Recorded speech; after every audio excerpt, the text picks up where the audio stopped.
আসসালামু আলাইকুম। এই ভিডিওতে আমরা CSS এর উইথ অ্যান্ড ম্যাক্স উইথ সম্পর্কে জানব। তবে অবশ্যই চ্যানেলটি সাবস্ক্রাইব করবেন, পাশে থাকা বেল আইকনটি প্রেস করবেন, ভালো থাকবেন, লাইক করবেন, কমেন্ট করবেন। তাহলে চলুন শুরু করে দেই। আমাদের উইথ অ্যান্ড ম্যাক্স উইথ সম্পর্কে জানতে হলে আমরা প্রথমে কী করব, দুটো ডিপ ক্রিয়েট করি আগে প্রথমে। অ্যান্ড এই ডিপের মধ্যে ধরেন this is a on deep লিখলাম। আর আমরা সেম জিনিস আর একটা কপি করব, এখানে লাগবে দিস ইজ এ, এটা 2 নম্বর ডি। ইটস ওকে, দুটো লেখায় চলে আসছে, কোনো সমস্যা নাই। এখানে আমরা একটা ক্লাস নাম দেবো সরি ডিভ অন। অ্যান্ড এখানে আমরা ক্লাস নাম দেবো ডিভ 2। It's okay. এখন আমরা আমাদের CSS এ যাব। এখানে সে ধরে আমরা প্রথমেই আমরা কি করব, ডিভ অনকে ধরব। ডট আমরা জানি কীভাবে ধরতে হয়, ডিভ অন। মানে এটাকে আমরা ব্র্যাকেট আটকে দেবো, সেকেন্ড ব্র্যাকেট। অ্যান্ড তার মধ্যে আমরা একটা উইথ সিলেক্ট করেছি, ধরেন যে উইথ, ধরেন যে 500 পিক্সেল। ওকে, 500 পিক্সেল ওর জায়গায় নিচে সেটা আমরা বুঝতে পারতেছি না। অ্যান্ড এখানে আমরা একটা কি ব্যাকগ্রাউন্ড দেবো না বর্ডার দেবো? বর্ডার দেবো। ধরেন বর্ডার যদি দেই 1 পিক্সেল সলিড অ্যান্ড রেড কালারটাই দিলাম, তাহলে কি 1 পিক্সেলের একটা বর্ডার নিচে। It's okay. এখন আমরা নিচে আসি, এখানে আমরা ডিপ 2কে সিলেক্ট করি, মানে ধরি। তার মধ্যে আমরা একটা এই উইথের আগে ম্যাক্স উইথ, ম্যাক্স উইথ ধরেন যেটা দেব 300 পিক্সেল। ওকে। এরও একটা বর্ডার দেবো আমরা, এর বর্ডারটা সেজন 2 পিক্সেল সলিড অ্যান্ড গ্রিন কালারটা ইউজ করলাম, গ্রিন। It's okay. তো আমরা এখানে একটা বিয়ার দিয়ে আসি মাঝখানে ফাঁকা করার জন্য, সরি একটা যদি বিয়ার ইউজ করি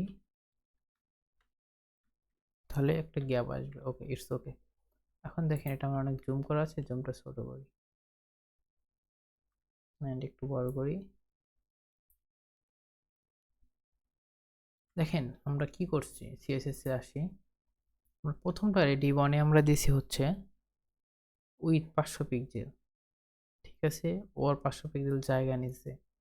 আর আমরা দ্বিতীয়টাতে কি করছি, ম্যাক্স উইথ মানে 300 পিক্সেল, ওর সর্বোচ্চ জায়গা নেবে 300 পিক্সেল, বাকি জায়গাও ফিরে দিছে।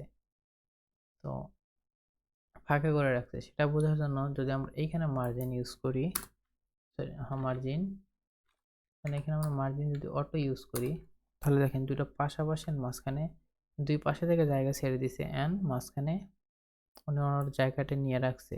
It's okay. মানে সেম জিনিসটাই যদি আমরা আবার এখানে ইউজ করি, তাহলে কি ওর ম্যাক্স উইথ, ওর সর্বোচ্চ উইথটা এতটুকুই নিয়ে রাখছে, মানে এই বর্ডার পর্যন্ত। তো এই ডিবের এই যে ফাঁকা জায়গা, আমরা যদি এখানে একটু উইথটা কমিয়ে দেই, সামথিং ধরেন 200 পিক্সেল করি, তাহলে দেখেন কি ওর জায়গা ও এতটুকুই দখল করছে। এখানে যে একটা ব্যাকগ্রাউন্ড কালার দেই তাহলে আর বুঝতে পারবেন যে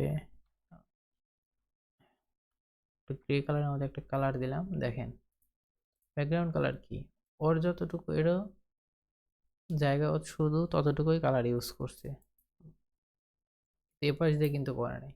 আর ম্যাক্স উইথ হচ্ছে 200 পিক্সেল। এটাকে যদি এখানে দেই, ধরেন কালারের জায়গায় সাপোজ ধরেন যে দিয়ে দেবো টমেটো, টমেটো কালার দিলাম, তাহলে কি ওর জায়গা জাস্ট 500 পিক্সেল, ওর 500 পিক্সেল জায়গা ইউজ করছে, কিন্তু ফুল স্ক্রিনটা ইউজ করতে পারেনি। কেন পারেনি? কারণ ওকে বলে দিয়েছে উইথ হচ্ছে 500 পিক্সেল। আর এখানে কি বলছে, ওর ডিপ টুই আমরা কি বলছি যে ওর উইথ হচ্ছে ম্যাক্স উইথ 200 পিক্সেল, ও যেন আর বাইরে না যায়। তো ওর 200 পিক্সেলের বাইরে কিন্তু ওর জায়গা নিতে পারতেছে না। অ্যান্ড আমরা জানি যে বডিতে 100% জায়গায় দেওয়া আছে। সাপোজ ধরেন এখানে যদি বডি লিখি, বডিতে একটা ব্যাকগ্রাউন্ড কালার দেই, এখানে ব্যাকগ্রাউন্ড কালার দেবো একটা, কালারটাই দিলাম, এই যে সেভ।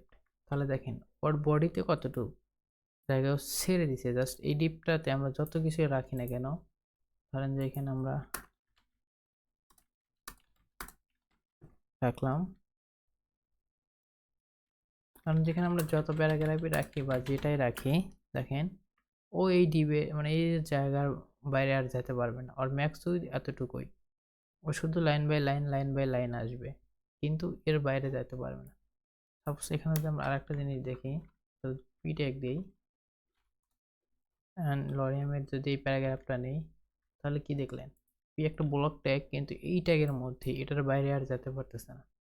অ্যান্ড সেম আমরা এই প্যারাগ্রাফটাকে যদি ডিভ অনে দেই, দিয়ে সেভ করি, তাহলেও কি ওর উইথটাও ম্যাক্স এই এটাতেই, কিন্তু এখানে পার্থক্যটা হচ্ছে দেখেন, যদি একটু ছোট করি তাহলে কি হলো, এটা কিন্তু অনেকটা ভিতরে ঢুকে গেছে, তাই না? এই যে নিচে একটা স্ক্রোল বার শো করছে। আর এটাতে কি, এটার ম্যাক্স উইথ যখনই আমরা এই জিনিসটা ছোট করতেছি বা রেসপন্সিভ করার জন্য যখন ছোট করতেছি, তখন ও সাথে সাথে ছোট হয়ে যাচ্ছে অ্যান্ড বড় হচ্ছে, দেখেন। তো এই হলো উইথ অ্যান্ড ম্যাক্স উইথ এর মধ্যে পার্থক্য। আশা করি অবশ্যই বুঝতে পারছেন। তো এই ভিডিও এতটুকুই, অবশ্যই চ্যানেলটি সাবস্ক্রাইব করবেন। ভালো থাকবেন, সুস্থ থাকবেন, আসসালামু আলাইকুম।